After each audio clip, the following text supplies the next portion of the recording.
Hello.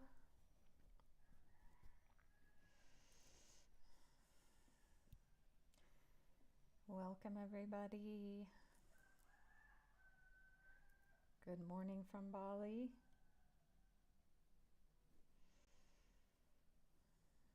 And wherever you are, good afternoon, good evening.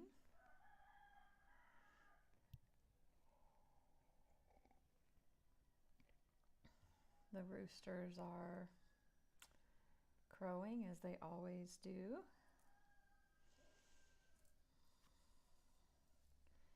Even though I don't live on the farm, it sounds like that. You can hear the jungle noises or whatever that insect is also.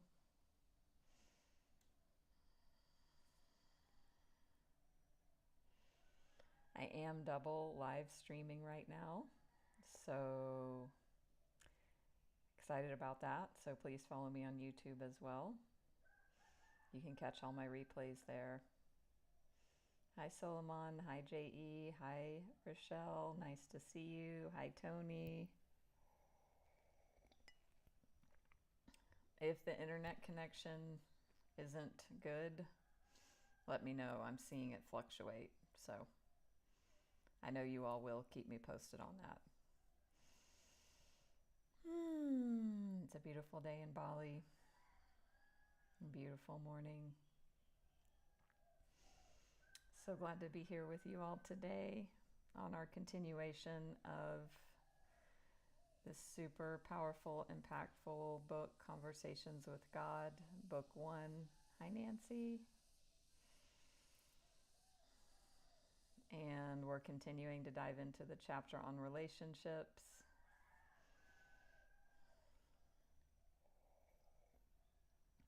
Which for me is probably my favorite chapter. And for me, in this lifetime, I think relationships are the highlight, or like the most highlighted area of focus in my life. Which everything is relationship, as we know from studying this book.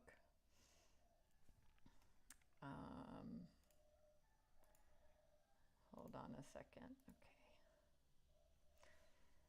So, if there's anybody new to me, please say hello. I'm Natalie, spiritual life coach and Reiki master teacher. Give me a follow here on Insight Timer. Give a donation if you would like. And as I said, you can follow me other places as well. That's also appreciated, as well as Facebook and Instagram. Drinking another cup of coffee. I'm super excited about my new premium track here on Insight Timer called Bedtime Bliss Sleep Talk Down Meditation. So if it is in your evening and it's going to be bedtime soon and you're a premium member, check that out to help you drift into a cozy, yummy sleep. You can also check out my Total Surrender premium track, inspired by Michael Singer, and my Abundance Prayer track, which is the Ancestral Clearing that I do. So that's also powerful, and I've also got many free tracks, and more will be in process to upload. I have more to share. So, yeah. Those of you, I know many of you are on my newsletter, my email newsletter list. Stay tuned. That will be coming to your inbox in a few hours. Super excited that I just created that. How's everybody doing? Is there anybody here who does not know this book?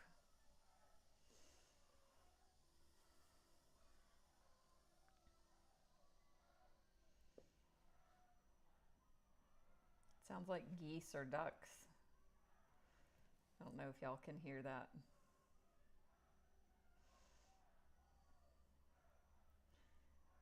So, the way this book study works. And again, if you're new to this book, but you're not new to me, you're welcome to share where you're at so I can give a brief introduction if it's helpful. And don't worry if you are new and you don't know what we're doing. Just trust you're finding this at the perfect time, or if you're watching this live on YouTube, or if you're watching the replay, you have found this right when you need to. So yeah. I was also going to draw just one card, not just one. I was going to draw one card just as a pointer to the energy.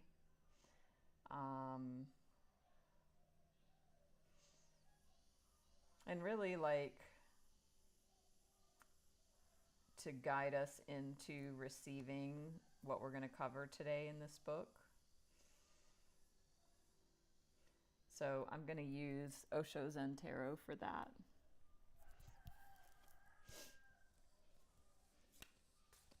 Which I have used many times before. Ooh, there it goes. Sorrow. So, is anybody feeling this energy right now? You can give a little heart you can say, you don't have to do anything, but maybe some of you are here and you are feeling this. So it's confirmation that you are seen and heard and acknowledged. Hi, Nancy. We've got double Nancy's here now. That there may be some sorrow going on. This could be around relationships for you because that's what we're diving into in this chapter.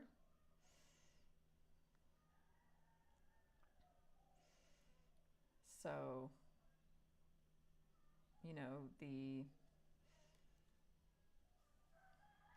the message is allowing yourself to feel however you feel. And also then, holding space for yourself.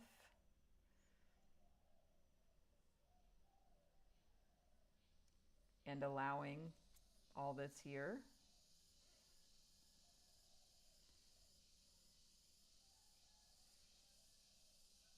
And it's okay.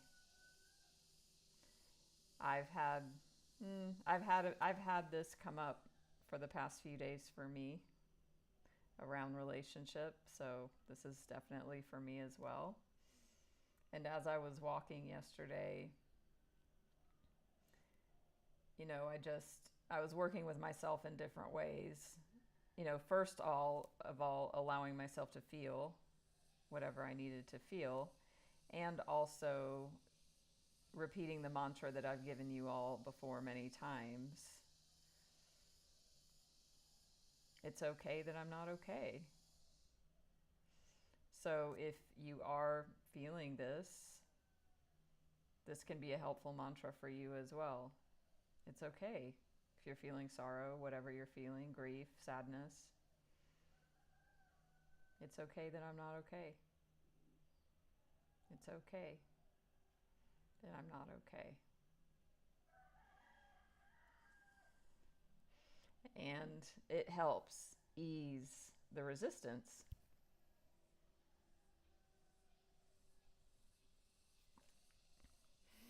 So that might come up more as we move into the book study part of the session, which we'll get into right now. So does anybody here have this book and they're following along? If you do want an audio book version, if you want a link to that, send me a private message. I will share that with you. And if you are following along in the book, we are we're really slowing down here in this chapter. I mean, I'd say whatever, fast or slow, it doesn't matter. But this material is so profound and It's not like you can speed read it and get it, right? So we're really slowing down. We're really taking this in. Like last session, we took an hour to do this. This and this took the full hour, which is great. So, oh no, not this. I'm looking at it backwards. Only this half of the page took the entire hour, and it was amazing who all was here. Hi, Terry. You've got it. Great. So it's chapter 8 in the book, and it's on relationships. And we've done like half of the half of one page. So, and you can, as I said, catch the replays if you want to go back. So,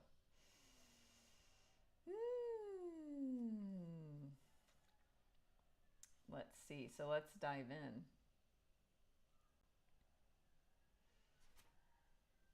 Actually, I did read a bit of this page too, and it always, it's not gonna, I don't think anyone's gonna mind if I repeat from a week ago. Oh, Nancy, yes, page 122 in book 1 in the hard or the paperback version of this one. Maybe it's the same in all, I'm not sure. So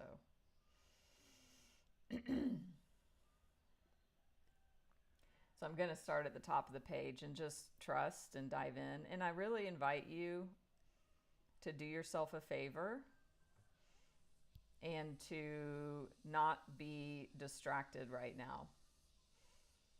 And what that means is not be scrolling elsewhere. And I don't care, you don't need to be like looking at me or whatever. It's not about me being seen or something like that. It's about you giving yourself like the love and discipline and gift of your full presence and attention to this material so that you get the full experience of it for your best and highest good. You know, if you're listening to somebody read an entertaining novel, like that's one thing. And also, this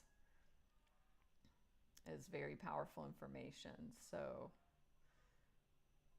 I invite you to drop into this moment, treat this as a transmission, a gift, communication that's for you right now. And yeah, so hi Britt, I've been thinking about you. I'm so glad you're here. Awesome, Terry. Yeah, we've been on the same wavelength, Britt. So top of 122 in the book version that I have. So, it starts off with that construction. So just go with the flow. As you'll figure out, like you'll land into what it's talking about. Woo, awesome, Britt. Second contract, amazing. Congratulations, Britt. Thank you for coming on and sharing that. Awesome. Yeah, reach out. Would love to connect, and super celebrating you, celebrating that. I was actually wondering how your school was going as well. So yeah, glad to see you. Thank you for sharing. So it says here at the top of the page, and it's a conversation between God and Neale Donald Walsch, the author, if you don't know. So God is talking right now. That construction can be a magnificent creation of your own conscious design or a strictly happenstance configuration. You can choose to be a person who has resulted simply from what has happened, or from what you've chosen to be and do about what has happened. It is in the latter form that creation of self becomes conscious. It is in the second experience that self becomes realized. Do y'all remember this from last time? I think I read that paragraph a couple times because it was so deep. So, great, Britt. Wow, excited, yay. Love this good news. So, it continues. Bless therefore every relationship and hold each as special and formative of who you are and now choose to be. Bless therefore every relationship and hold each as special and formative of who you are and now choose to be. Every relationship. Yes, that one. Every relationship. Every relationship. God continues, now your inquiry has to do with individual human relationships of the romantic sort, and I understand that. So let me address myself specifically and at length to human love relationships, these things which continue to give you such trouble. How many of you have had trouble in human love relationships?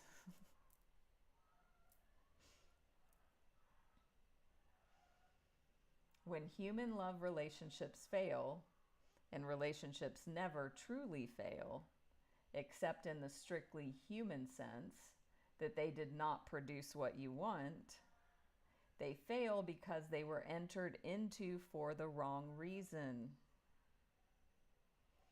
Wrong, of course, is a relative term, meaning something measured against. That which is right, whatever that is. It would be more accurate in your language to say relationships fail or change most often when they are entered into for reasons not wholly beneficial or conducive to their survival. Do y'all get that distinction? How many of you can think of your exes and then you think automatically, oh, the relationship failed?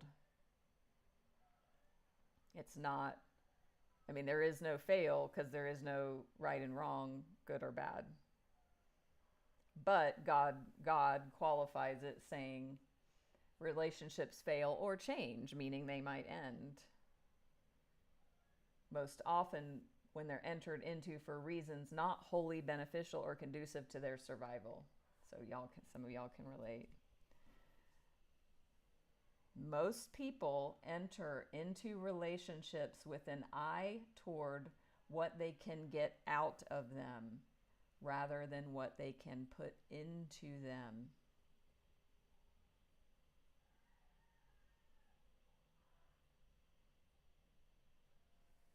It's just like a default. Oh, I have an uncomfortability, I have a yearning, I have a longing, I'm lonely, I'm horny, whatever. It's looking for need fulfillment in another person.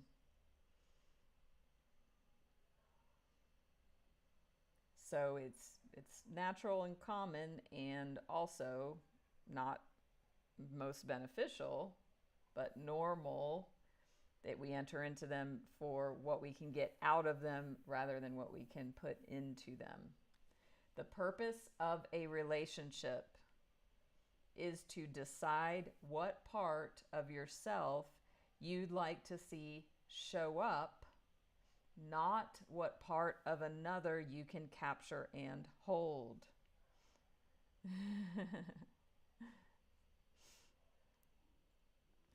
So I'm going to repeat some of these because so what I have done with even like that one I just read, it's a reminder in my phone that goes off once a day. I was recently in a connection that was very full of possibility for transformation, let's say. And so I had already gone through this and like pulled out quotes for my clients and me.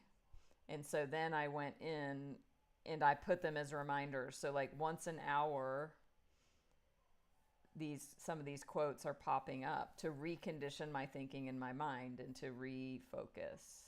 So this was one I have in my phone. So listen to it again.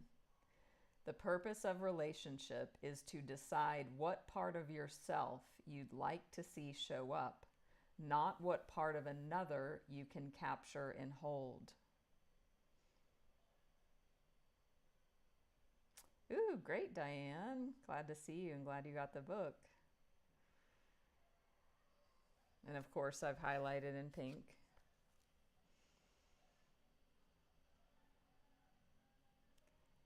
And I've also put this as a reminder in my phone, this next sentence.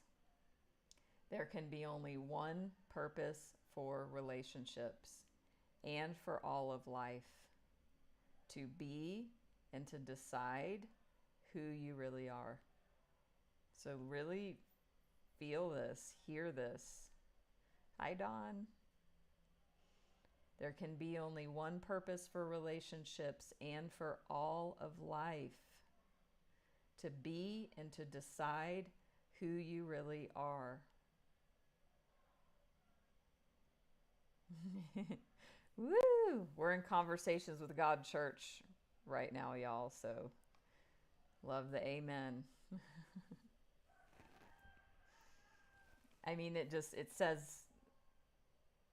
repeats the same thing over and over in different words, and also other texts and other teachings also say the same thing over and over.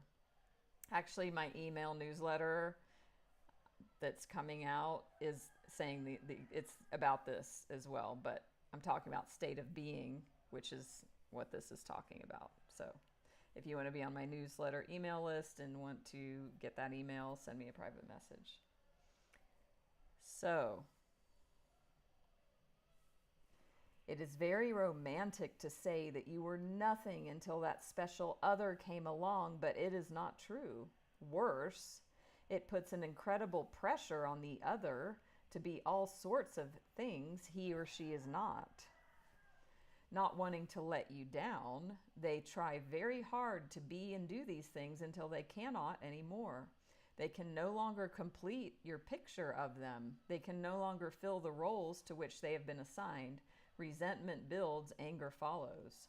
Finally, in order to save themselves and the relationship, these special others begin to reclaim their real selves, acting more in accordance with who they really are. It is about this time that you say they've really changed. Can y'all relate to that?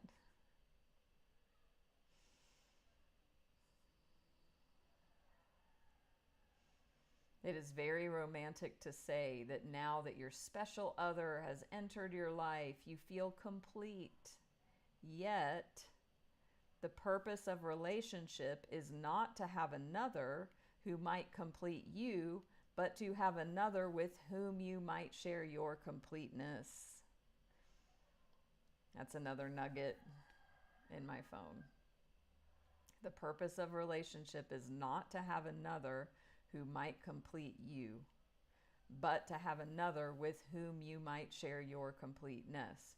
So it's saying the same thing again. It's not about what you can get out of the relationship, but what you can give.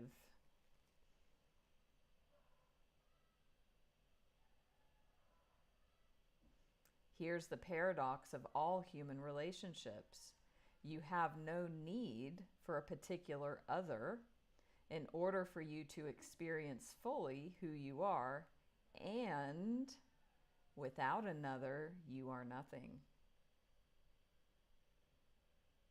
This is both the mystery and the wonder, the frustration and the joy of the human experience. It requires deep understanding and total willingness to live within this paradox in a way that makes sense. I observe that very few people do.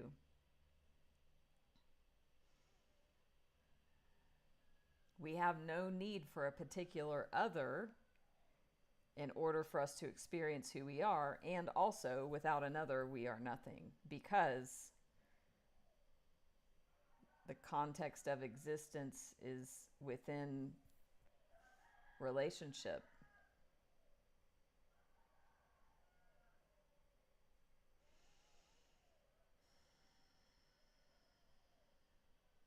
Questions, comments? Are you following? What's coming up for you?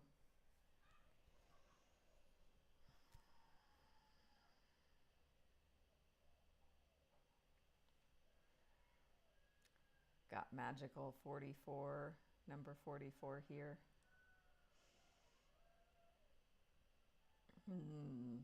It resonates, Diane. I can raise my hand to that one, and I know many others can too, Terry. And y'all astrology fans, as I am as well, my Chiron is in the 7th house. So if you know what that means, then you know what that means. And you know why I'm saying it. But if you don't, that's okay. But yeah, we all have a wound we've come in to heal.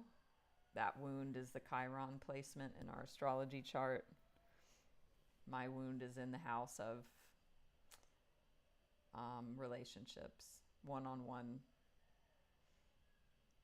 relationships. So I'm like, yeah, that fits. So anyway, Nancy knows. So continuing.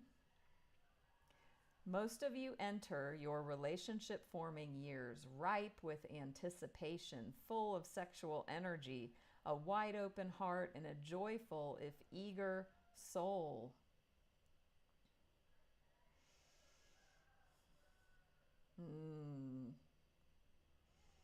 What a gift, Terry, that can be.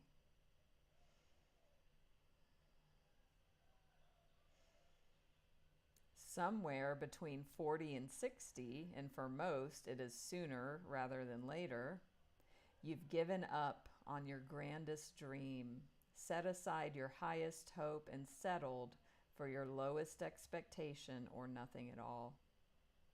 The problem is so basic, so simple, and yet so tragically misunderstood. Your grandest dream, your highest idea, and your fondest hope has had to do with your beloved other rather than your beloved self. The test of your relationships has had to do with how well the other lived up to your ideas and how well you saw yourself living up to his or hers. Yet the only true test has to do with how well you live up to yours. So over and over and over and over, and it will keep continuing to say this, focusing on the self, self, self, self, self, and who do you want to be and who do you want to create yourself to be. So even Terry, in your example, it would be the game would be, every time the mind wants to go thinking about your husband, things outside, the dynamics there, this book is saying back to self, self, self, self, self. So that's why I put these reminders in my phone. And if y'all want the list, like I've typed out some of these quotes that I'm pointing out the ones I've put down. If y'all want that list, send me a message. Because it is a reconditioning. I mean, this whole book is. And that too. So yeah, Terry gave so much to him as an empath. So do you see there, that's the focusing on the other. And it's not good, bad, right, or wrong. It's what, the book is saying is that it's this redirection back to self. I mean, what the paragraph I just read said, how well we live up to our own ideas about ourselves, not the other. So there's more juicy quotes coming. Yeah. So, top of page 124. Relationships are sacred because they provide life's grandest opportunity, indeed its only opportunity, to create and produce the experience of your highest conceptualization of self. I'm going to read that again. Relationships are sacred because they provide life's grandest opportunity, indeed its only opportunity, to create and produce the experience of your highest conceptualization of self. Relationships fail when you see them as life's grandest opportunity to create and produce the experience of your highest conceptualization of another. Right? We get so focused on wanting them to change. Or how many of you have entered into or heard like dating somebody for their potential, or like marrying somebody for their potential? Like you see their potential, but they're not there yet. And then you get into the relationship hoping that they'll change or live into that. And that is a recipe for disaster. Hi, Daisy. Oh, or is that Amy? Hi, Amy. Amy and Daisy have similar pics.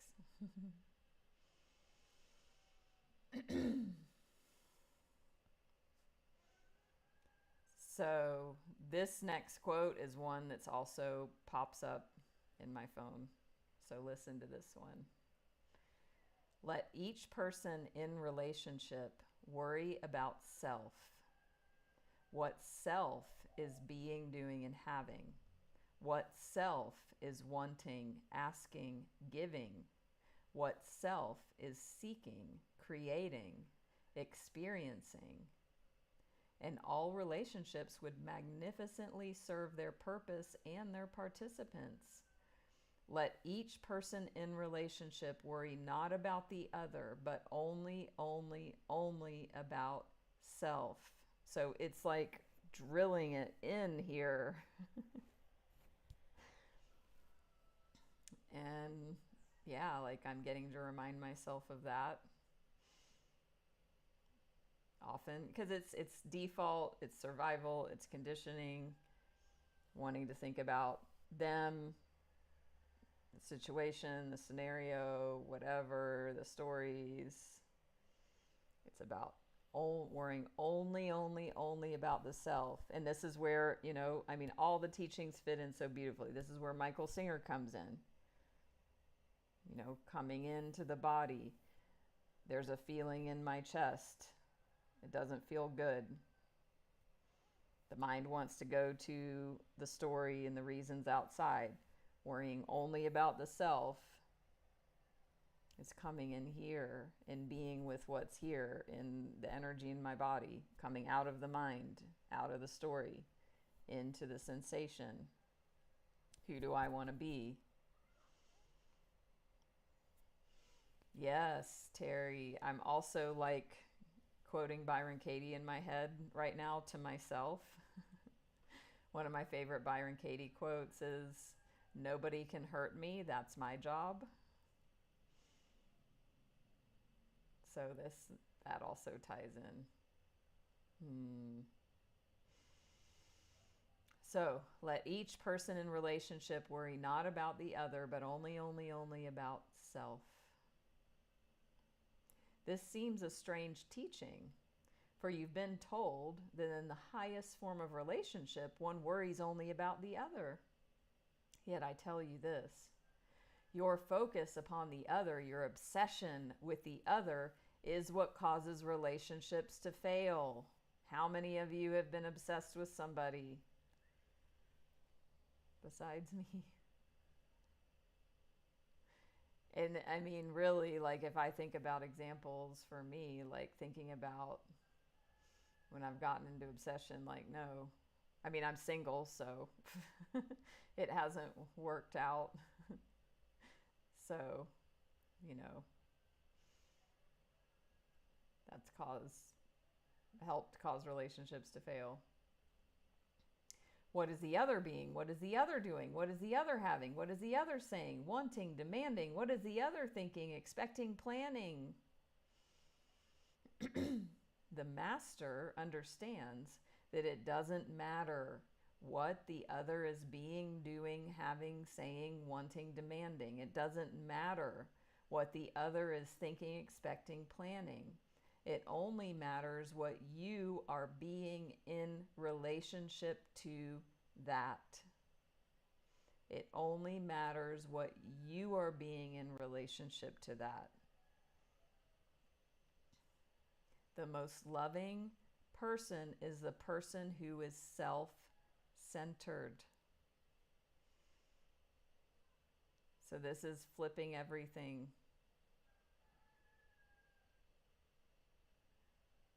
It reminds me of that powerful Michael Singer talk that I did the live on about a month ago called Give Up on the Old Way. I know many of you were here for that.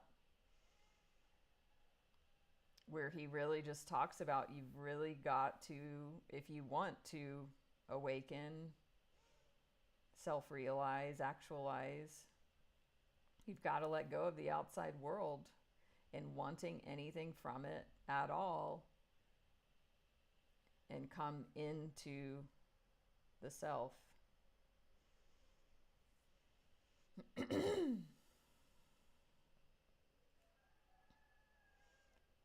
So the author says this is a radical teaching. God says, not if you look at it carefully. If you cannot love yourself, you cannot love another. I mean, we hear this all the time, right? Many people make the mistake of seeking love of self through love for another. Of course, they don't realize they're doing this. It's not a conscious effort. It's what's going on in the mind. Deep in the mind, in what you call the subconscious, they think, if I can just love others, they will love me. Then I will be lovable and I can love me. Can anyone relate to that? Or feel like there might be some truth to it for them? So what that is reverse engineering it. We want to love ourselves, so it might be conscious or subconscious. If I can love others and they can love me, then I can love myself. But then again, we're going out there to somebody else. And that's a very precarious place to put ourselves in, to rely or put faith in another.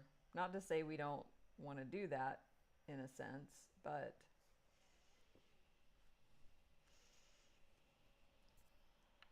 hold on.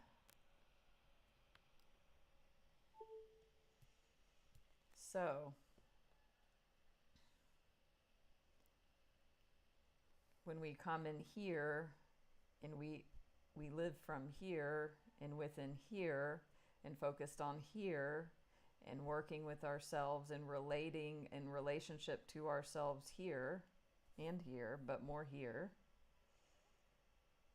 And then we feel love, we learn to love, we learn to forgive ourselves, learn to release judgment, learn to have compassion, fill up our own cup. Then we don't need the other.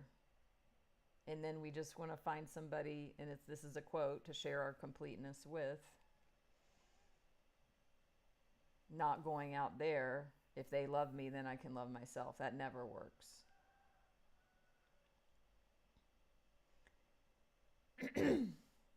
The reverse of this, so I'll just say, if I can just love others, they will love me. Then I will be lovable and I can love me. The reverse of this is that so many people hate themselves because they feel there is not another who loves them. This is a sickness. It's when people are truly lovesick, because the truth is other people do love them, but it doesn't matter. No matter how many people profess their love for them, it is not enough. First, they don't believe you. They think you're trying to manipulate them, trying to get something. How could you love them for who they truly are? No, there must be some mistake. You must want something. Now what do you want?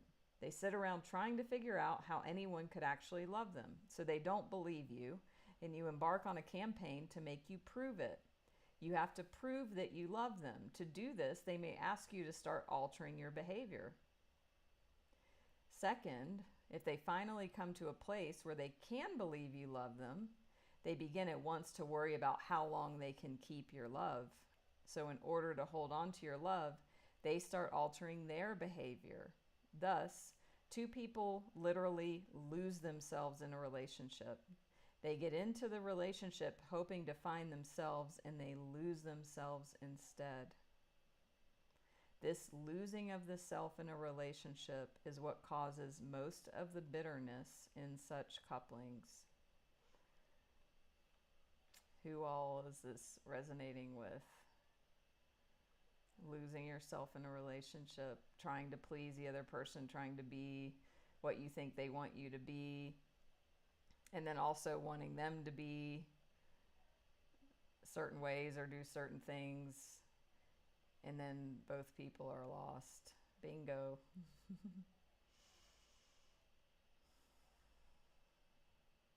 Two people join together in a partnership hoping that the whole will be greater than the sum of the parts, only to find that it's less. They feel less than when they were single, less capable, less able, less exciting, less attractive, less joyful, less content. This is because they are less. They've given up most of who they are in order to be and stay in their relationships. Relationships were never meant to be this way, yet this is how they are experienced by more people than you could ever know.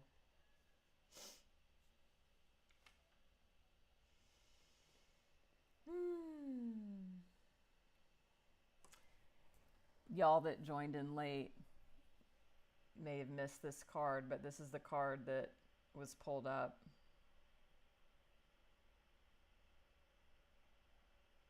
That resonates with what I just read.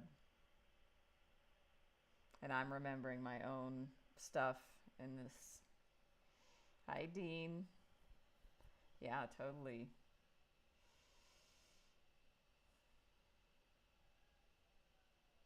So then the author says, why? It is because people have lost touch with, if they ever were in touch with, the purpose of relationships. When you lose sight of each other as sacred souls on a sacred journey, then you cannot see the purpose, the reason behind all relationships. This is another phone quote reminder in my phone. When you lose sight of each other as sacred souls on a sacred journey, then you cannot see the purpose, the reason behind all relationships. The soul has come to the body, and the body to life, for the purpose of evolution. You are evolving, you are becoming, and you are using your relationship with everything to decide what you are becoming.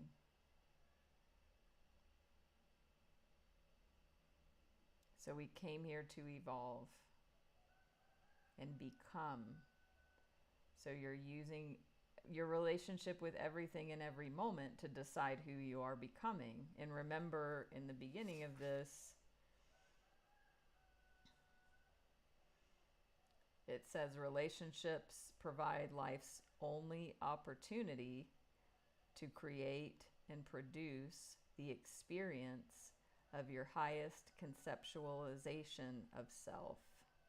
And this can only be done in relationship.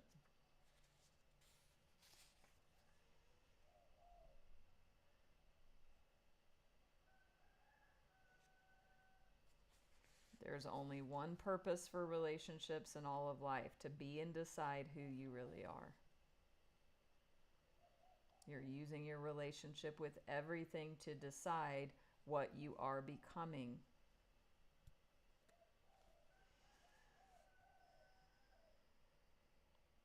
This is the job you came here to do. This is the joy of creating self, of knowing self, of becoming consciously what you wish to be. It is what is meant by being self-conscious. You've brought yourself to the relative world so that you might have the tools with which to know and experience who you really are. Who you are is who you create yourself to be in relationship to all the rest of it. So based on whatever and whoever, whatever's happening, it's not as important as, or not important at all even, with who do you create yourself to be in relation to that. Your personal relationships are the most important elements in this process. We talked about this last week, like how you can only, especially in romantic relationships, you can only access certain issues within that context. Your personal relationships, therefore, are holy ground. They have virtually nothing to do with the other, yet, because they involve another, they have everything to do with the other.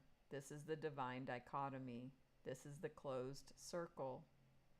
So it's not such a radical teaching to say, blessed are the self-centered, for they shall know God. It might not be a bad goal in your life to know the highest part of yourself and to stay centered in that. So Michael Singer and other teachers talk about establishing your seat of awareness or your seat of consciousness. And really that is the journey to awakening, is establishing that seat of awareness. And I talk about this all the time too, that we need awareness before anything. And as you continue on the journey, meditation, actualization, evolution, becoming, awakening, expanding, that, what I'm thinking about is me, like even yesterday, like having the experience I had and having the emotions and sensations and, seeing old patterns and conditioning still there, and also this level of awareness that sees it all happening. And yet I'm not at a place in my journey yet where I've established that seat of awareness enough to where that witness or observer consciousness is like far enough away from the stimulus. I do have an awareness, but I still get sucked in, and that's okay. It's the process and the journey. I mean, if I think about myself from whatever, X number of time ago, I've come a long way, and there's always more. Hi, Blossom Violet. So, your first relationship, therefore, must be with yourself. And all these self is like a capital S. You must first learn to honor and cherish and love yourself. You must first see yourself as worthy before you can see another as worthy. You must first see yourself as blessed before you can see another as blessed. You must first know yourself to be holy before you can acknowledge holiness in another. If you put the cart before the horse, as most religions ask you to do, and acknowledge another as holy before you acknowledge yourself, you will one day resent it. If there's one thing none of you can tolerate, it's someone being holier than thou. Yet your religions force you to call others holier than thou. And so you do it for a while, then you crucify them.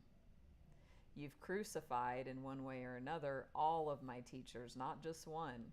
And you did so not because they were holier than thou, but because you made them out to be.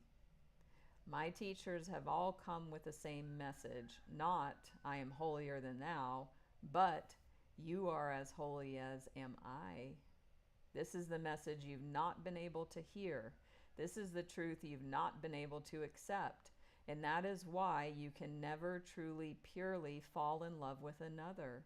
You've never truly, purely fallen in love with yourself. And so I tell you this, be now and forever centered upon yourself. Look to see what you are being, doing, and having in any given moment, not what's going on with another. It is not in the action of another, but in your reaction that your salvation will be found. Bam. Woo-woo. Hi, Lindsay. Yeah, me too. That's why I resonate and I love this so much. It's medicine for my soul and many others. So this is another pop up in my phone, these statements. I'm going to read them again and then we're going to close. Be now and forever centered upon yourself. Look to see what you are being, doing, and having in any given moment, not what's going on with another. It's not in the action of another, but in your reaction that your salvation will be found. So when the mind goes to, well, they did this and they did that, or they didn't do this and they should have done that and all of that, it's not about making that wrong. It's about the noticing that that's there. And then now this new invitation to redirect, and it's a reconditioning that's going to take time, unless you have a sudden Kundalini spontaneous awakening experience. And also, most of us won't likely have that, and I don't want it, so God, just so you know, we get to redirect over and over. And what I found too, and this is like the singer piece of it, is releasing the resistance and releasing preference. And if I'm looking at how is this all here to help me? You know, if I say I want to love myself, if I say I want freedom and liberation and peace and abundance and all that, how is this situation, which looks like this person did something to me or whatever, I'm judging them, if I can flip my perception and be like, wow, what if this is here to give me what I say I want? How is this here to give me what I say I want? If I want to be sovereign, or I am sovereign, if I want to remember and become and live as the powerful creator that I know I am here, how is this situation here to help me? And Michael Singer says, you know, when something happens and there's an ickiness inside, throw it a party. That's something I thought about yesterday. Woo! Yay, this is coming up now to be healed. Which, again, this is what I say is the deepest work we can do. Hi, Laura. So, we'll pause there. We're down same time next week for this. I've also got Saturday Night Live in less than 24 hours. So please join for that. Please follow me here. Give a donation. I am double live streaming right now on my YouTube. Follow me there. Facebook, Instagram. Check my website. All that. If you feel the heart's call to connect deeper with me in a one-on-one session, reach out. And check out my free and premium meditation tracks here, my group Natalie's Healing Circle. And we're also going to be doing live Reiki next week again in the morning in the Western Hemisphere. So, woo! I'm in front of this big window and a bird just flew. Thank you, Terry. Thank you, Dean. Thank you, J.E. Thank you all. Diane. So glad for that. You're welcome. You're welcome. Thank you. Thank you. Much love. Namaste, and see you very soon.